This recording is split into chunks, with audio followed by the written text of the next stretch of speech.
This banknote was born in a land where time was heavy. In Angola of the 1990s, numbers often grew faster than peace. 100,000 Kwanzas could feel like a fortune and disappear like dust in the same week. But people remained. They shared food.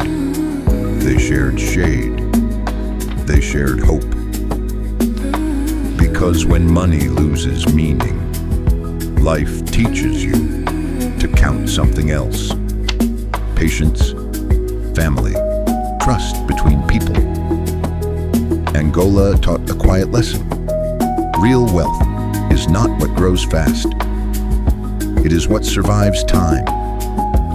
So this banknote is not only paper, it is a memory of people who kept going. If this story touched you, please leave a like and subscribe. More quiet stories are waiting for you here.